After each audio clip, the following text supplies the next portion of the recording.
istri itu harus beda, yaitu satu kandungan itu melahirkan satu pasang. Dan mulai dulu memang pasangannya orang jelek itu orang cantik. Makanya agak sial itu yang perempuan-perempuan itu. Memang mulai dulu gitu, kalau cantik itu kesunatannya dapat jelek. Nanti sama-sama masuk surga. Karena yang cowoknya ibadahnya syukur, yang ceweknya sabar. Itu nanti sama-sama. Nah kebetulan si Qabil itu ganteng sekali Qabil. Berpasangan dengan Labuda itu jelek gembrot, pokoknya tidak cantik. Enggak lah, kebalik. Qabil itu berpasangan sama Iklimah. Jadi Qabil ganteng, punya adik kandung namanya Iklimah itu cantik sekali. Yang Habil itu rapati apa? Berarti yang Habil apa? Ya rapati ganteng, berbarengan dengan Labuda juga rapati cantik. Nah karena tadi ya berarti Qabil bareng siapa?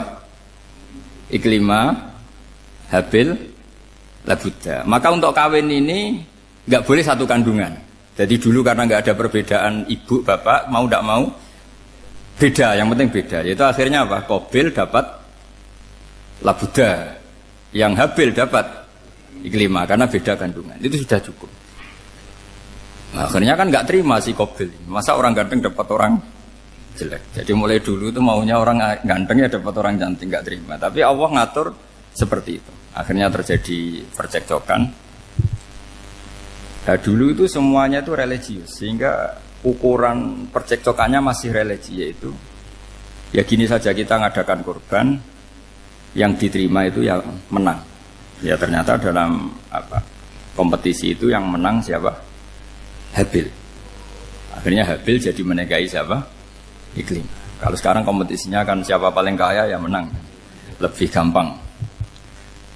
Nah kemudian bayangkan misalnya, ya saya ini menerangkan asa mansuh.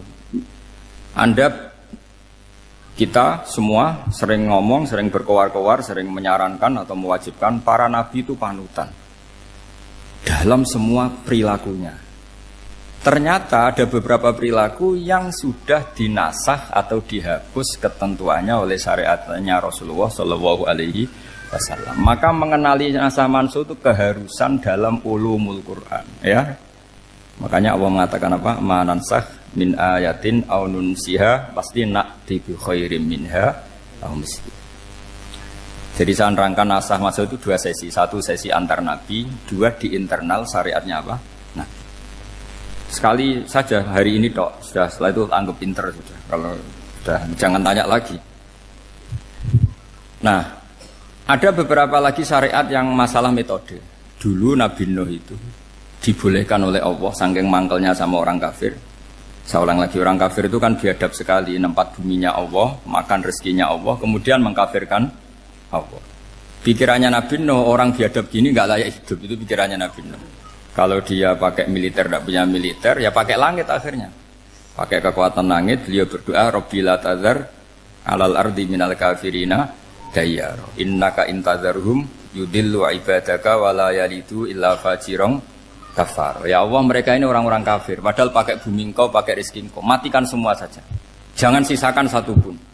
Karena kalau masih sisa, nanti anak turunnya ya gitu, gennya gendo ya pasti melahirkan gendo. Gen wala yalidu illa fajirong kafar. Kalau kamu sisakan pasti melahirkan generasi gendo lagi, kafir lagi. Dituruti sama Allah. Kecuali orang 80 yang ikut Nabi Nuh. Nah orang 80 yang ikut Nabi Nuh ini selamat karena iman. Maka generasi yang sekarang ini termasuk saya semua ini semuanya turunan orang iman. Maka kita ini punya dua status. Satu, Allah kadang manggil kita ya Bani Adam, karena faktanya kita turunan Nabi apa? Adam. Panggilan kedua adalah Zurriyataman hamalna ma'anu. Orang-orang sekarang itu pasti turunan orang yang ikut perahunya Nabi Nuh. Jadi nasab kita ini sudah steril, sudah tidak ada nasab lewat kafir, karena yang kafir sudah habis. Semua orang sekarang itu turunan Nabi Nuh, yaitu disebut apa? Zurriyataman hamalna ma'anu. Itu sekitar orang 80.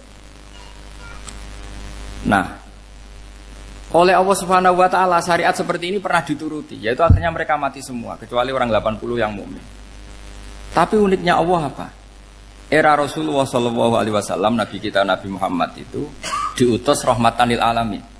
Ketika Nabi didustakan, diusir, disakiti, malaikat gunung, beberapa malaikat sing ahli adab spesial eksekutor lah kira-kira gitu.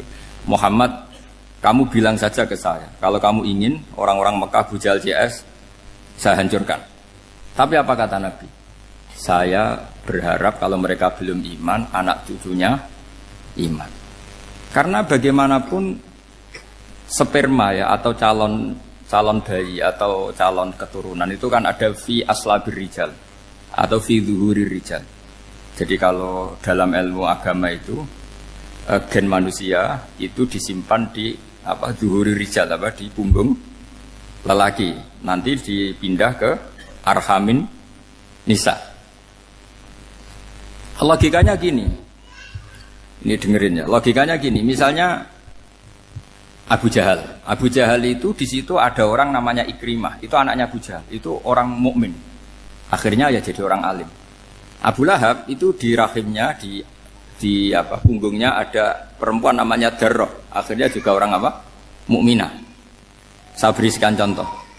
Khalid bin Walid itu anaknya Walid. Walid itu musuh besarnya Rasulullah, tapi di punggungnya ada orang bernama Khalid. Ini dengerin. Nah di punggung ini kira-kira Allah sudah tahu apa belum? Jawabannya sudah tahu. Artinya kalau ini mati atau kamu bunuh, kamu sebenarnya nggak bunuh orang kafir saja, bunuh calon orang mukmin yang sekarang masih bersemayam di punggungnya orang-orang kafir. Jadi bisa saja orang yang sedang kafir itu ada sekian calon generasi yang suatu saat mukmin. Itu syariat yang diajarkan ke Rasulullah SAW. Karena kasofnya Nabi, kasof itu satu kondisi di mana seorang Nabi itu dipertontonkan sesuatu yang nggak kelihatan. Itu dalam bahasa Arab kasof atau mukasyafah.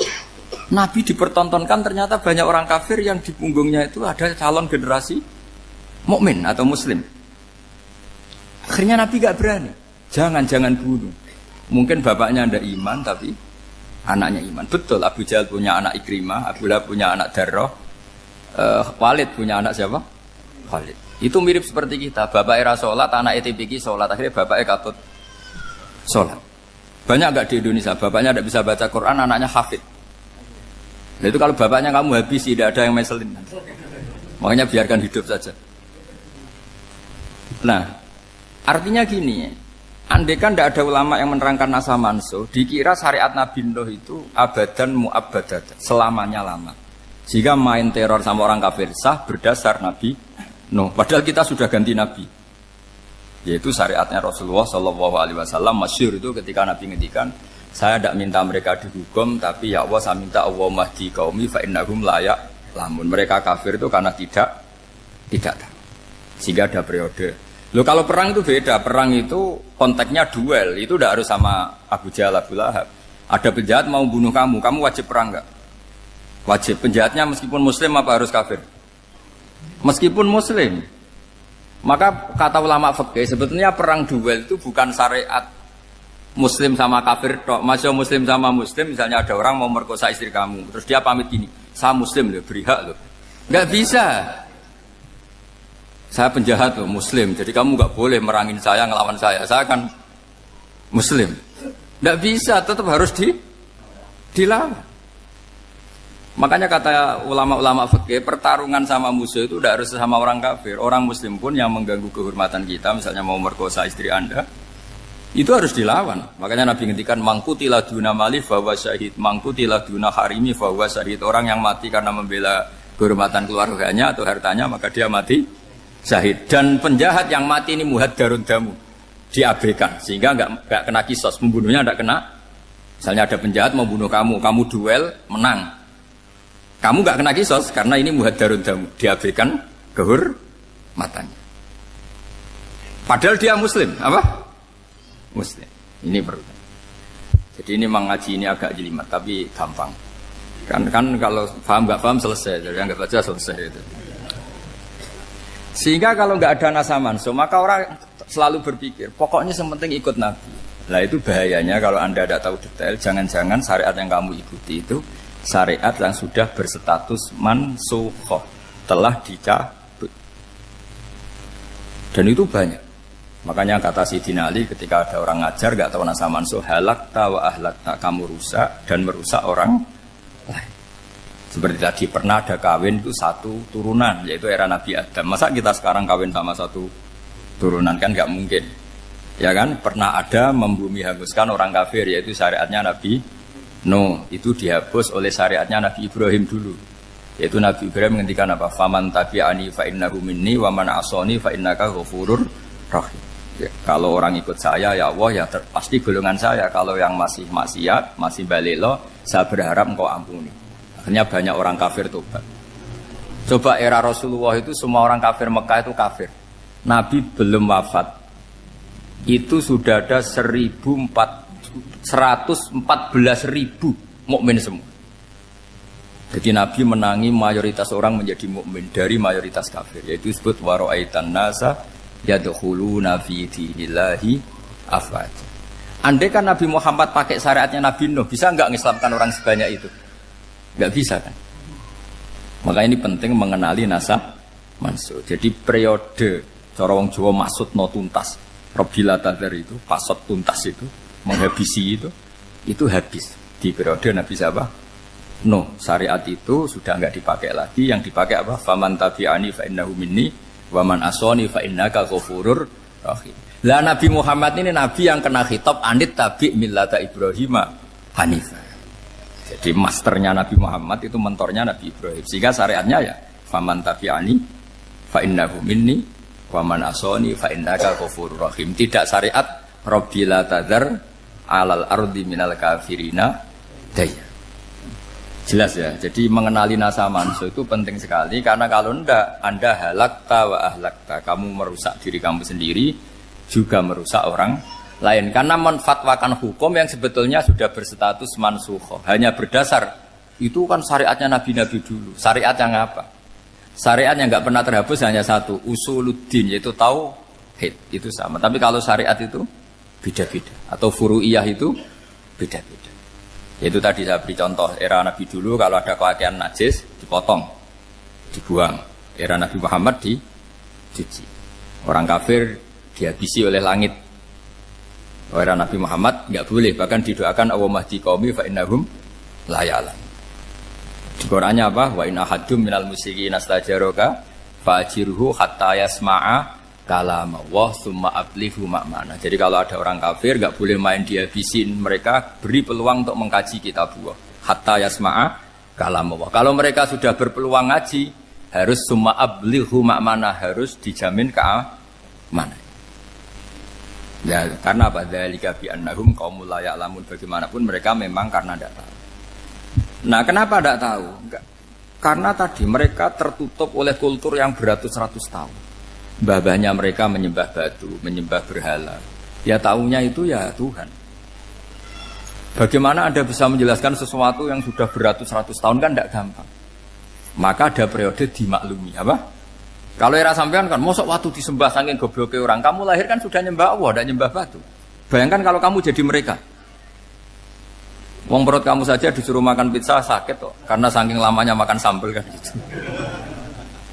Kamu bilang perempuan Indonesia saja cantik kok, saking lamanya jadi orang Indonesia. Padahal orang Indonesia tanyakan orang Eropa, cantiknya di mana? Kamu lahir di Afrika, bilang orang Afrika itu cantik, tanyakan orang Eropa, cantiknya di mana? Hitam gitu kok. Jadi orang itu pasti terkooptasi oleh sekelilingnya. Orang Afrika akan bilang wanita Afrika itu cantik. Coba tanyakan orang Eropa, cantik apa enggak? Belas. Orang Eropa yang kulitnya gitu kata orang Eropa indah, kata sampean. Koyok anaknya kebo katanya boleh jadi. Jadi orang itu akan terkooptasi oleh sekelilingnya.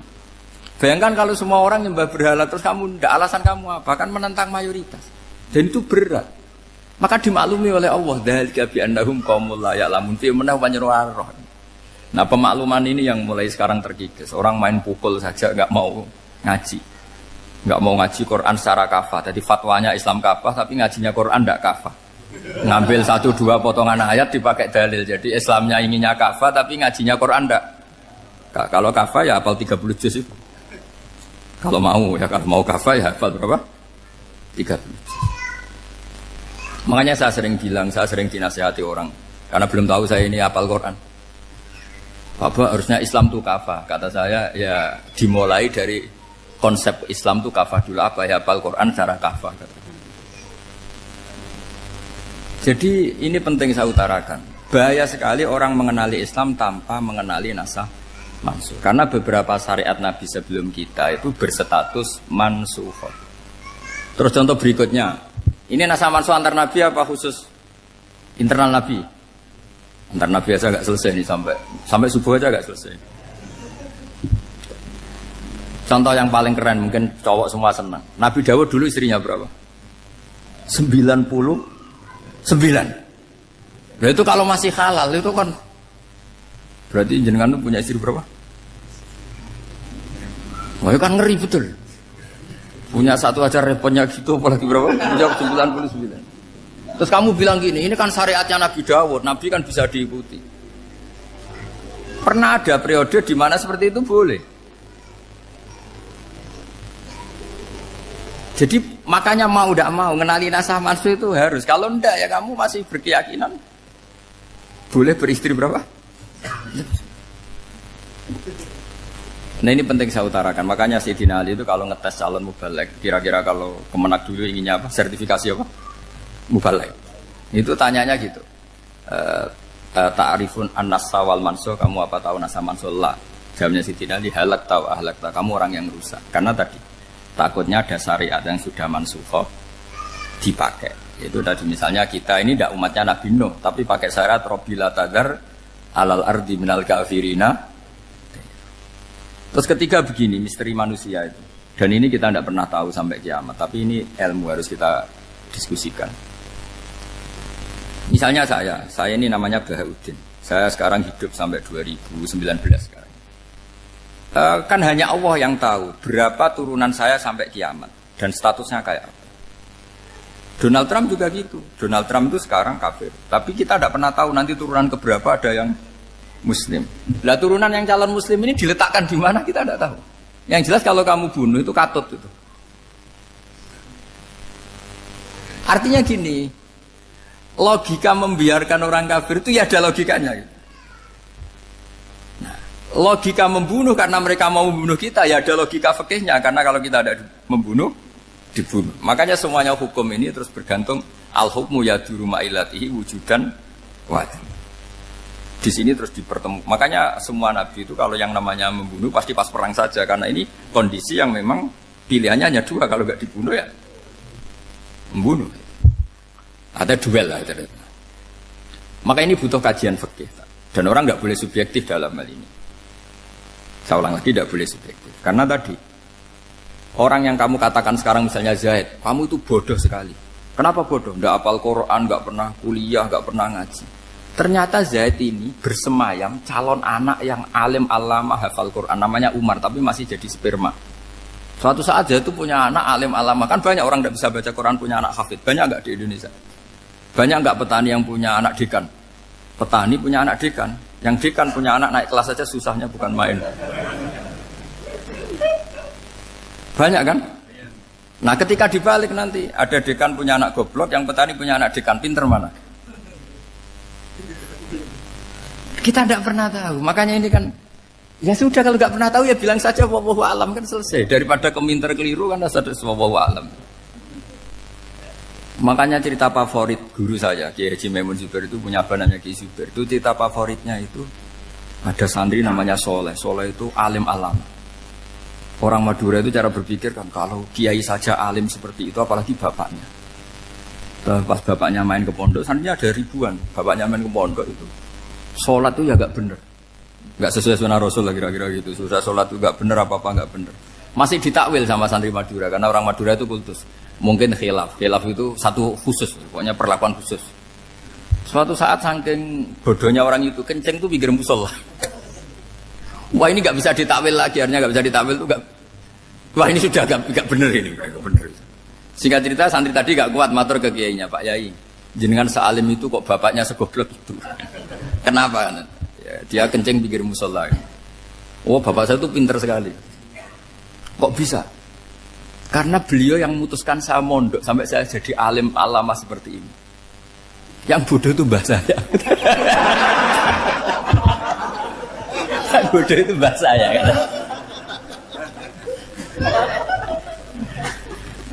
Artinya gini, sekarang misalnya Anda dekan, atau Anda rektor, atau Anda profesor, atau Anda kiai top mubalek kondang. Anda mubalek kondang terus punya anak, gobloknya bukan main. Atau apalagi anaknya ketangkep KPK. Yang satu anaknya orang bodoh jadi dekan. Kalau kompetisi ini pinter mana coba? Ada ahli metodologi tapi anaknya itu terlibat narkoba. Yang ini petani utun, anaknya dekan. Kira-kira kalau dikompetisikan pinter mana? Anaknya pinter petani tadi. Yang ketika petani kamu vonis bodoh gitu. Tapi siapa tahu kalau ini menyimpan calon. Paham ya? Kita tidak pernah tahu. Makanya Quran selalu ngajari dalam ilmu sosial itu wa in adri la'allahu fitnatul lakum wa mata'un ila. Dalam ilmu sosial itu kita harus jawab tidak tahu.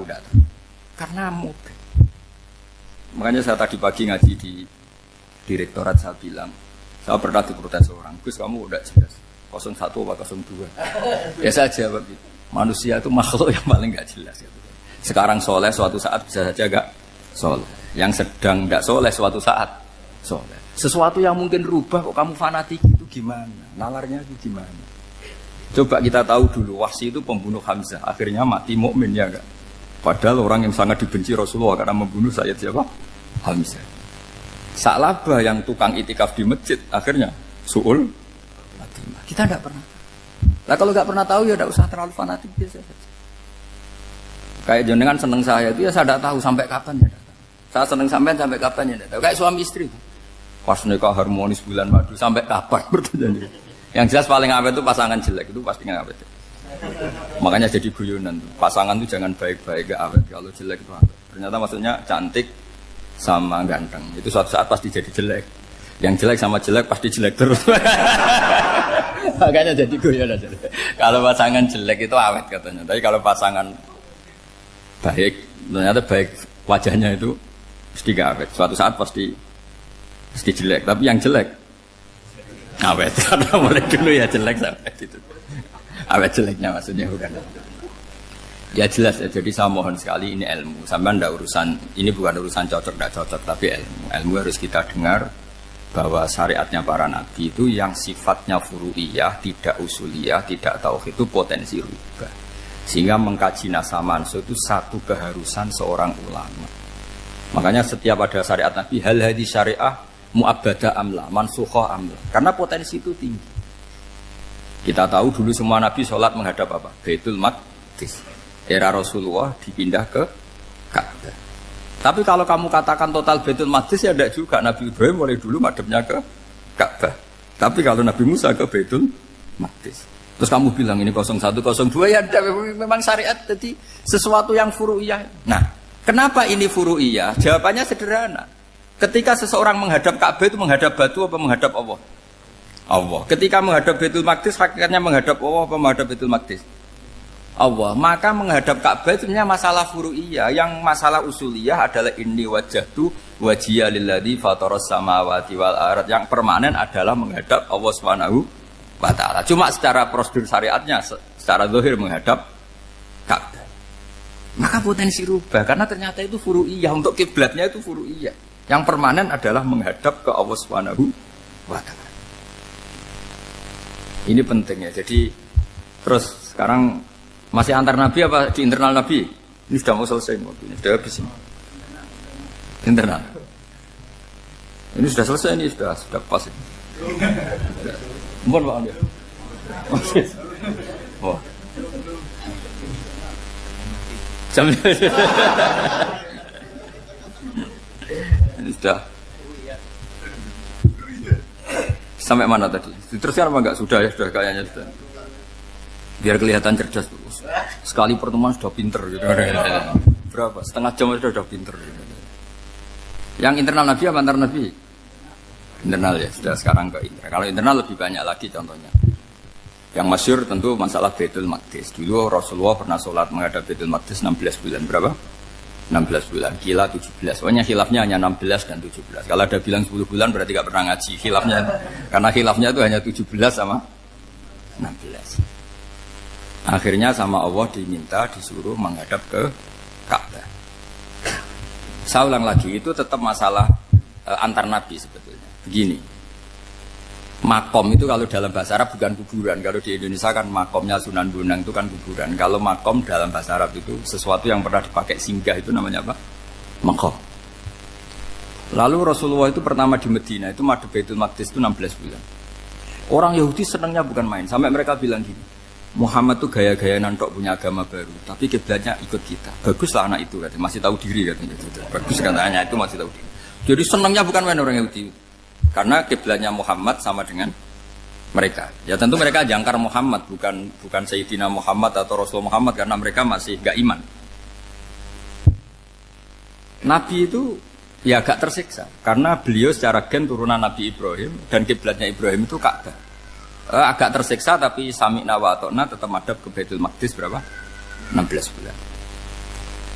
Suatu saat Nabi Muhammad itu disuruh madhep Ka'bah. Ini dengerin. Akhirnya madhep ke Ka'bah. Apa yang terjadi? Orang Yahudi komentar gini, Muhammad itu gimana? Dia di perantauan, rindu sama keluarganya. Terus rindunya itu diaplikasikan jadi perilaku agama. Jadi dia madhep Ka'bah dianggap kangen. Kayak saya kan orang Rembang. Rembang itu apanya Jogja? Timurnya apa?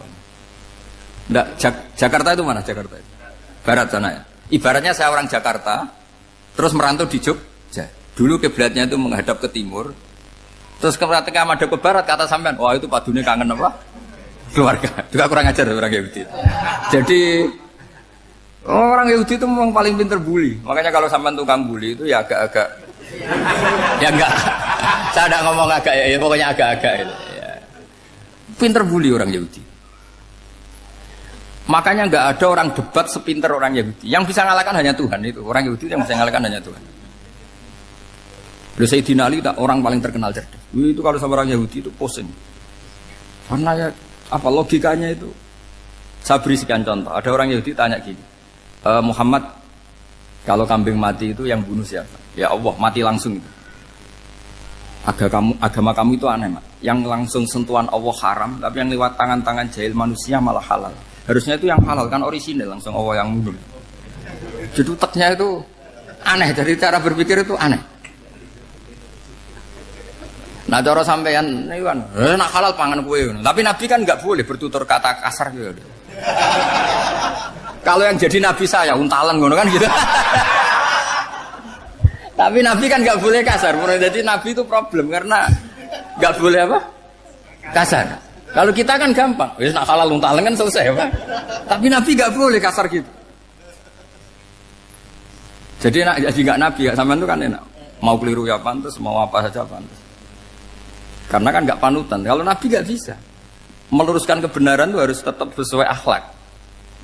Ya jadi agak kerepotan. Makanya punya Umar alhamdulillah ada yang nggak perlu aturan gitu. Jadi enak. Jadi ya itu memang aturannya harus itu. Coba Nabi itu perang tapi nggak boleh bunuh. Kayak apa susahnya? Beliau jadi sasaran tembak tapi nggak boleh bunuh. Kalau sahabat kan enak, duel, relax, santai, bisa tarung. Kalau Nabi nggak boleh. Makanya Nabi meskipun ikut perang terus gak ada sejarah orang yang dibunuh. Ya hanya satu peristiwa itu pun dibaca orang kafir, ditangkis Nabi, pedangnya kembali ke dia mati. Tapi gak ada yang Nabi. Karena Nabi kalau pembunuh nanti itu terus kayak pendekar kan susah juga punya Nabi kok. Habis perang saya Nabi tanya, Muhammad habis perang berapa? 1000. Ya repot juga punya Nabi mantan apa? Pembunuh meskipun yang dibunuh orang kafir. Tapi kan kayak apa ya? Fitrah manusia itu akan menolak kepemimpinan orang yang gitulah pokoknya nggak bisa diterangkan itu. Makanya Nabi itu nggak pernah bunuh meskipun kayak apa musuhnya tapi nggak pernah bunuh. Untungnya di sekeliling orang-orang yang tadi. Jangan bilang tuh suka bunuh ya, pokoknya perang gitu ya. Perang dengan bunuh itu beda loh. Ya. Kalau perang itu fair apa? Fair. Sampai mana tadi? Nabi Ibrahim ya tadi. Makom tadi saya ulang lagi. Nabi Muhammad menghadap ke Baitul Maqdis itu hanya Allah nuruti. Ini loh Nabi betul. Tahu betul bahwa di antara syariat adalah Baitul Maqdis karena semua Nabi pernah berkiblat Baitul Maqdis. Tapi Nabi ketika menghadap ke Ka'bah, Nabi juga dibilangin sama Allah. Ini loh syariat yang benar karena Ka'bah juga kiblat sing a'taku, lebih tua ketimbang Baitul Maqdis. Maka disebut Ka'bah Atiqah. Ilal Baitil Atiq. Kalau Quran bahasakan Ka'bah apa? Wal yatawafu bil Baitil Atiq. Atiq itu tua sekali. Ya sudah. Ketika berstatus tua itu orang Yahudi seneng, mergo roh kelirune Muhammad. Mereka nantang, Muhammad ayo debat terbuka. Nabi rawuh. Bagaimana Anda bilang Ka'bah itu kiblat tertua? Wong Ka'bah itu pertama yang menghadap sana itu ya kamu. Semua Nabi menghadapnya ke Baitul Maqdis. Terus Nabi Muhammad mulai berargumentasi ilmiah tadi. Enggak, Ka'bah itu kiblatnya Ibrahim. Jadi Ibrahim dulu itu yang mulai dulu kiblatnya itu di Ka'bah. Terus orang itu tanya buktinya apa? Terus dijawab fihi ayatum bayyinatum maqam Ibrahim. Ternyata di situ ada jejak kakinya Nabi Ibrahim, yaitu batu yang diinjak beliau ketika bangun Ka'bah. Itu argumentasi ilmiah. Lah barang orang Yahudi kehilangan ilmu itu gobloknya orang Yahudi. Makanya yang bisa mengalahkan Yahudi hanya Allah Subhanahu wa taala. Luang Ibrahim saja golongan kita, pengikut kita. Ibrahim itu pengikut Yahudi. Wah itu Nabi mulai senyum-senyum, mulai tertawa-tawa. Wah itu goblok, orang terdidik. Karena itu ibaratnya kayak kamu bilang Soekarno itu pengagum Puan Maharani. Kira-kira seperti itu. Soekarno itu pengikut Puan. Karena Yahuda itu Yahuda bin Yakub bin Ishak bin Ibrahim. Saya ulang lagi ya, nasabnya Yahudi ya Pak. Yahuda bin Yakub bin Ishak bin Ibrahim. Jadi Ibrahim itu mbah keempat dari Yahuda. Tapi karena mereka kalah debat, Ibrahim itu pengikut Yahudi, itu sama dengan bilang apa? Soekarno itu pengikut Puan Maharani. Itu kan jadi aneh. Atau Gus Dur pengikut Mbak Yeni, atau Basim Asari pengikut Mbak Yeni, itu kan aneh. Wah, akhirnya sama Allah diingatkan. Makanya ada ayat ha antum haula hajatum fi malakum bi ilm falimatu hajuna fi ma laysa lakum bi ilm. Perjanjian debat ini semuanya harus ilmiah. Tapi kenapa perdebatan Anda malah ndak ilmiah? Karena orang Yahudi iftadohu, malu semua. Wah, semuanya Muhammad. Itu satu-satunya kekalahan orang Yahudi. Tapi ayat-ayat seperti ini itu enggak populer. Ayat ha antum haula'i hajastum fi malakum bi ilm falimatu hajuna fi ma laysa lakum bi. Jadi Islam betapa hebatnya Islam. Kalau debat harus ilmiah. Dan Kanjeng Nabi menantang, ini perjanjian kita debat ini ilmiah. Kenapa sekarang jadi tidak ilmiah? Yaitu kamu mengatakan Ibrahim itu pengikut Yahudi, padahal Ibrahim dengan Yahudi itu dulu Ibrahim. Bukan Yesus mat kalah mat, tapi tetap ra Islam. Tapi nah, makanya terus Ka'bah dibuktikan ketuaannya lewat apa? Fihi ayatum bayyinatum maqamu Ibrahim. Itu bukan makam kuburan. Karena makamnya Nabi Ibrahim tetap Hebron, temudi Palestina. Kira-kira itu Palestina. Jare Israel yo ning Israel, mbah menang di. Jare ning Israel yo ning Israel, jare Palestina ning. Saya pernah ziarah ke sana di Hebron. Di makamnya Nabi siapa? Ibrahim. Jadi jelas ya. Jadi nasa mansuh itu ketentuan yang dikehendaki Allah Subhanahu wa taala untuk menguji loyalitas manusia, menanggalkan semua akalnya. Makanya saya mohon sekali siapapun yang ngaji saya dimanapun, sekali-kali manusia itu harus menanggalkan akalnya. Sekali Anda pakai akal, maka Anda akan ingkar dengan nasa mansuh. Nasa mansuh itu hukum yang direvisi, yang dibatalkan. Makanya orang Yahudi lagi-lagi pinternya orang Yahudi. Merovokasi orang-orang yang Islamnya belum kuat, diprovokasi gini. Ungzuru ila Muhammadin tahayyara fi din yukhillu yawman wa yuharrimu ukhra. Lihat itu Muhammad, dia kebingungan cara beragama. Kadang bilang A, besok bilang B. Jadi nasa mansub dianggap satu bentuk kebingungan. Gak kurang ajar tapi. Wah, akhirnya sebagian orang yang murtad. Makanya nasa mansub itu satu peristiwa yang menjadikan banyak orang murtad. Karena diprovokasi orang Yahudi bahwa itu bentuk kebingungan Muhammad. Akhirnya terus saya qulu sufaha'u minan nasi ma wallahum an qiblatimul lati kanu 'alaiha. Nah, kelirunya orang Yahudi adalah ternyata nasa mansub yang dipilih Rasulullah itu semuanya ada di Taurat dan Injil. Termasuk di Taurat dan Injil disifati dan Nabi sholli ilal qiblatain, bahwa Nabi ini akan bersolat dengan dua kiblat. Makanya tetap ditantang. Qul fa'tu bit-taurati fatluha in kuntum shadiqin. Kalau kamu tidak percaya bahwa saya ini orisinil, ayo bareng-bareng mengkaji Taurat. Tapi mereka tidak siap mengkaji Taurat. Karena Taurat semuanya mendukung Rasulullah Muhammad SAW. Fatluha in kuntum shadiqin. Makanya ini penting sekali ngaji. Jadi perdebatan itu macam-macam. Dan itu pinternya orang Yahudi. Ungzuru ila Muhammadin tahayyara fi dini yukhillu yawman wa yuharrimu ukhra. Ini penting sekali. Makanya nasa mansuh itu uji loyalitas. Itu Imam Malik kalau mencontohkan ke Imam Syafi'i. Saya berisikan contoh fikih. Ini saya melanggar waktu. Ini sudah berapa? Saya yang tidak mengesahkan diri saya. Ya misalnya ini ya, ini kertas saya bawa ya, ini kertas saya bawa. Terus ini tak kasih uang misalnya, uang 100.000. Atau kalau contoh Imam Syafi'i dulu dididik Imam Malik begini. Ya Syafi'i, kalau kamu punya 2 budak, 2 pembantu, kalau dulu kan masih ada budak, 2 pembantu lah kira-kira. Seneng mana, yang cerdas sama yang goblok? Seneng yang cerdas. Kalau yang nurut sama yang bantahan, seneng yang nurut. Lah yang nurut itu yang goblok. Makanya tinggal dibalik saja. Kamu tak beda ya. Seneng mana punya istri yang cerdas apa yang goblok? Coba jawab. Atau ibu-ibu mbak-mbak ini, seneng mana punya suami yang cerdas atau yang goblok? Kalau cerdas gak bisa diakali. Tapi goblok nurut tapi ya kadang di sini-sini kan di sini. Nah, itu kan antar manusia. Masalahnya kita menghadapi Allah Subhanahu wa taala yang semua kita pasti bodoh. Kita menghadapi Allah Subhanahu wa taala yang semuanya kita pasti bodoh. Allah jelas ngendikan wa kanal insanu dzaluman jahula. Manusia itu banyak dolimnya. Dolim itu sifat mubalaghah.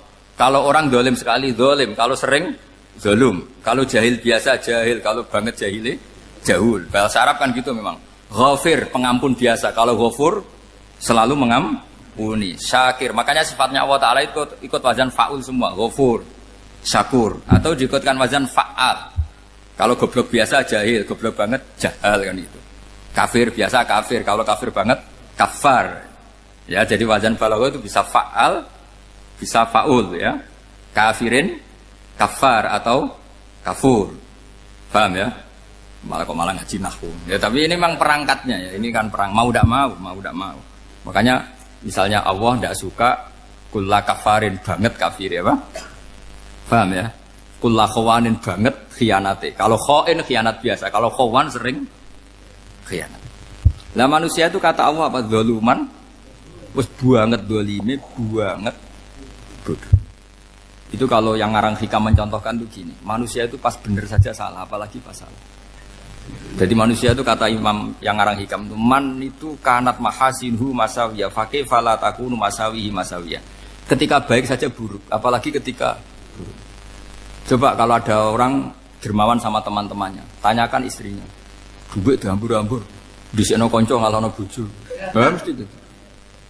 Teman yang sering silaturahim ke teman-temannya, kata temannya baik, senang silaturahim, tanyakan istrinya. Oh, meninggali wong gitu. Jadi manusia pas baik saja ada buruknya. Apalagi pas buruk. Makanya dulu bapak saya ngajarin saya istiqomah ya apik ya. Tapi kadang-kadang nak keterusan itu ora istiqomah ngangkangi. Orang dia tidak punya kesempatan. Misalnya ada imam masjid imami terus sampai tua sampai mau mati. Itu istiqomah apa tidak memberi peluang yang lain? Tidak jawab. Jadi itu manusia. Jadi pas baik saja buruk. Apalagi pas buruk. Kayak saya gini di sini ngajar baik, tapi saya ada tidak sopannya harus di atas. Padahal banyak orang sepuh, ada Pak On, ada beberapa yang kan terpaksa nggak sopan. Tapi hamen yang nyuruh, berarti hamen yang dosa. Kemarin saya minta di bawah supaya ganjaran saya utuh. Ini gara-gara begini ganjaran saya ini agak terkredit apa? Terdebet itu karena itu. Saya teruskan. Jadi manusia itu punya sisi itu karena manusia itu dzalum dan apa jahul. Wa kanal insanu dzaluman. Problemnya ini ngadepi Allah yang selalu pinter, yang kita selalu bodoh. Misalnya gini, kamu ditanya Allah. Ini contohnya Imam Malik. Ikla hadi sokhra fa inna tahtaha dhahaban. Coba bongkahan batu itu kamu angkat, di bawahnya ada emas. Lalu budak yang pinter berlogika. Oh disuruh buka itu karena ada emas toh. Berlogika. Kalau budak yang goblok enggak? Ya disuruh ya diangkat saja. Ada emas apa enggak karena perintah ya diangkat. Yang satu nurut karena perintah, yang satu nurut karena ada emas, ada sesuatu. Logikanya suatu saat Tuhan itu hanya bilang gini tok, iklak hadis sokhroh, batu itu angkat. Yang nurut yang goblok permanen tadi kan langsung angkat. Yang pinter, ini ada apa lagi Gusti kok harus diangkat? Ya gak ada apa-apa, nyuruh saja kata Allah gitu. Oh tidak bisa, sesuatu harus ada alasannya. Itu kira-kira mangkel loh agak. Oh mangkel. Nah, logikanya manusia seperti itu. Makanya dua murid pinter, di rakyat pinter, presiden ya susah mesti demo. Goblok ya susah sini uang. Ini kan nggak ada pilihan. Memang manusia itu nggak ada pilihan. Nah sekarang masalahnya gini di fikih ini saya kembali lagi ke fikih. Pertanyaannya secara fikih begini. Misalnya iddah. Iddah itu seorang perempuan ditinggal mati suaminya atau ditinggal atau cerai. Itu kan ada namanya apa? Iddah. Iddah itu memastikan apa tujuannya? Memastikan rahim itu steril dari mani atau sperma zaut awal. Supaya nanti kalau dinikah orang lain tidak terjadi ikhtilatul ansab, nasab. Oke, berarti iddah kita beri argumentasi secara ilmiah li baro'atir rohmi. Jadi misalnya Zaid menceraikan istrinya Sri dalam keadaan masih bisa haid. Iddahnya 3 kali masa suci. Wal mutallaqatu yatarabbasna bi anfusina salah satu guru. Lalu karena secara teori medis kalau haid berarti bukti tidak hamil. Apalagi kalau haidnya terulang-ulang sampai 3 kali pasti tidak hamil. Sehingga kalau nanti dinikahi orang lain, pasti kalau ada anak, ya anaknya zaud sani atau zaud kedua. Berarti alasan iddah li baro'atir rohmi. Oke, kita sok pinter, sok bijak. Pertanyaannya adalah, sekarang sudah baru 1 bulan, suaminya di Malaysia, nggak pernah ngumpuli. Dicek di medis juga berbukti tidak hamil. Apakah boleh tanpa iddah? Semua ulama mengatakan tidak boleh. Tapi ini kan rahimnya jelas bersih. Ya karena iddah itu nuruti perintah pangeran, pokoknya tetap iddah 3 kali masa suci, 3 kali masa suci atau masa haid, itu ada perdebatan ulama. Tapi kan ini terbukti bersih Gus. Meskipun terbukti bersih, kata Allah harus iddah 3 bulan atau berapa? Kira-kira 3 bulan 4 bulan ya tetap harus iddah. Kowe milih mana? Sok pinter, Gusti. Berhubung ini, pangeran mbok terangno gitu. Berhubung. Jadi Tuhan apa mbok wari berhubung Gusti ini jelas steril dari sperma zaut awal. Enggak usah iddah Gusti. Sama aja kamu disuruh majikan kamu ikhla hadis safra, berhubung enggak ada apa-apa, enggak usah ya. Kira-kira mangkel ndak budak yang seperti itu. Mangkel. Maka dibutuhkan kebodohan dalam beragama. Betul itu memang. Makanya Nabi itu unik, pernah bilang itu gini, aksaru ahlil jannah al-bulu, akeh-akeh penduduk swarga itu al-bulu wong goblok-goblok. Maksudnya goblok yang jenis ini, bukan goblok betulan maksudnya. Maksudnya goblok jenis ini itu ya tetap pinter, tapi pinternya dibuang. Pura-pura goblok demi sami'na. Jadi saya misalnya kok pinter dan goblok tadi sekaligus.